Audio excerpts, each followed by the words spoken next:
left of you. Introduce yourself. We don't know each other. Make everyone feel welcome here at our little get together. I grew up Catholic. See, you said grew too. I did, yeah, no, I grew up Catholic, so we were like, my mom is Spanish, they were super secular. They were like more serious about witchcraft than they were about the church. Well, I want to make sure you do your first communion, but we need you to kill a chicken over your head and have an African guy spit rum. That was our priority, which is very funny because I've never actually this isn't a joke, I've never just talked about this, but when I dropped out of high school. I dropped out of high school my sophomore year because it was just very important for me, my last 2 years of high school, to get really high and watch Golden Girls. I have priorities, as to do. I dropped out of high school and I'm really scared of my mom. So I kept trying to figure out how do I lie to her about dropping out of high school. What I did is that I was doing my confirmation that year or something, and one of my friends, she was doing this thing called Net Ministries, which was sketch and improv for Catholics. And I grew up secular. But her parents were like, you know what, you're gonna have a personality for this. I was like, I don't have the money for that. They're like, it's okay, we'll fly you to LA. So they flew me to LA. I did the auditions so when my mom was like, hey, when are you gonna sign up for college? I could be like, Mom, I'm waiting. 2 weeks later, I got accepted to that thing.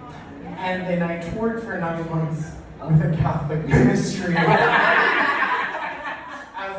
Not religious person. And they did shit they had grace every day or whatever that shit is where you pray before you eat. Yeah. To the tune of, I don't know, Meatloaf. So I will do anything for food. I will do anything for food. I would do anything for food, but it's not blessed yet. So bless the soul, Lord, for this. I did that for 9 months. That was a little crazy. Recently I've been working at restaurants. I eventually did get a high school diploma. Yeah. Because, thank you. George Bush was president. It's called complicated. No Child Left Behind. That's all that shit was. Even though you dropped out, they still gave you a diploma. My mom called me, I was in fucking Kansas or somewhere, and I was like, I don't have a good education, so I didn't know where I was. They're like, we're going to Kansas. I'm like, okay, where the fuck is that?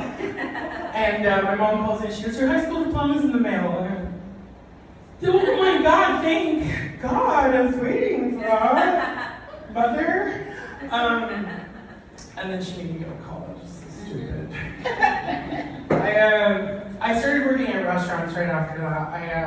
I worked at a Chili's, and everyone fucking hated me. I worked at a Chili's in Victoria, Texas in 2009. That's where I'm from. I'm from Victoria. So we work out in a mosque. It's a super fun place.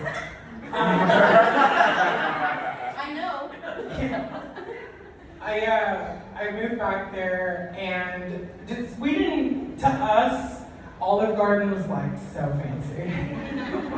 And Chili's we didn't have an Olive Garden, so Chili's was kind of top of the line. It's one of those real neat restaurants, and I was not a team player. I was a hostess, and I did not feel like bussing because I didn't get tipped.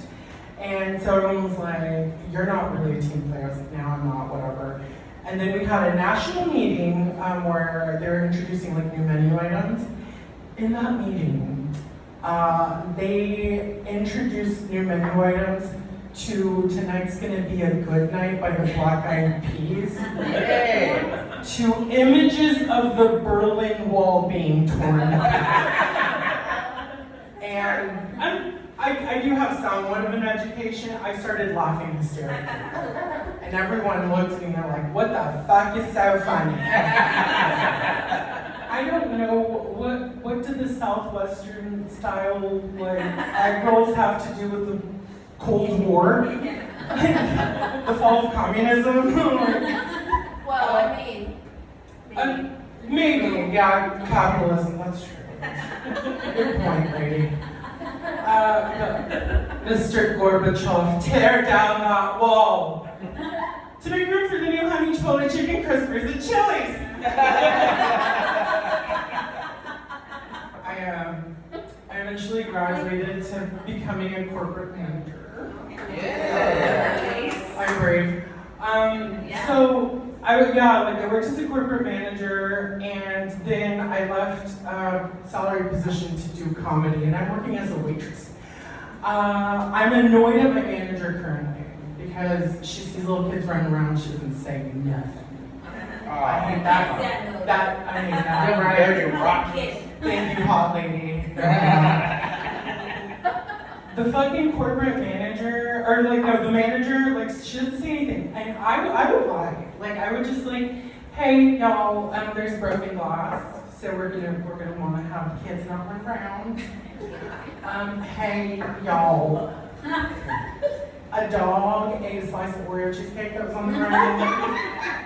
I know there's diarrhea all over the room. We don't want kids. We don't want that on kids. Hey, y'all, our buster is a registered sex offender. He is super horny. Watch your kids. Your kids are too hot. We're gonna keep them at the table. Right? I think I'm realizing that I'm illiterate. I was looking at the cleaning list at work, or the duty list for the side work. And on one of the side works, it was clean credenza. And I was like, who the fuck is credenza? Why are we singling her out? In my mind, I was picturing a large black woman. And I was just like, that is not fair. We can all have a point. I don't know why we're painting all of this on credenza. Speaking of black names, sometimes I think that Spanish words said in an American accent sound like black guy names. So I'll give you an example. The word elegant in Spanish is elegante. Yeah. When you say that with an American accent, it becomes elegante. That's a black dude. That is a black dude. And you just add the little colonizer last name, Elegante Jackson. Hey, Elegante. You are so goofy. He would like me and plump. And blonde. Did you guys have any Disney crushes growing up? Anybody? Yeah. Any Ariel's husband? Oh, Prince Eric. Prince Eric. Oh my god. That is weird. Oh my god. What a weirdo. Maybe. No, I mean, Oh, pussy. it's a good thing you look like that. That lady was so hot. Right? She get away with it. Mine was not weird like hers. Mine was probably the same as all of y'all. Mufasa. Girls, right? I feel like he beats Eric is too white. He is too white, that's true. Mufasa was Mufasa owns everything that touches the light. Yeah. So Right, I didn't even think about that. I started sunning my asshole. You can almost too Danny. Trying to get that pride raw. Okay, you guys. I'm gonna leave you on one last thing. Do you guys anybody struggle with anxiety, mental health, All of us, sure. That sucks. I don't. Yeah. Hey. First thing is to admit it. Uh-huh. The first is to admit it. is to admit To it. admit True. that you have, True, yeah, I don't. I'm just a perfectly normal, overweight, 37-year-old transgender comedy prodigy. Killing the game. No, I have a girlfriend, she struggles with mental health, she's 400 pounds. And she told me one day, she said, hey, I'm chucking myself into the psych ward, I'm not feeling well. And I told her, that's good, because you're taking action. And then she goes, yeah, people keep saying that, but what I want to do is walk my ass onto oncoming traffic. Oh. And I was like, girl, do not say that, and do not do that. You are just gonna fuck up somebody's car. 400 pounds. I'm a good friend though. I told her, I was like, hey, you should walk in front of a train. So I'm fishing! Alright, thank you guys, I'm Juanita.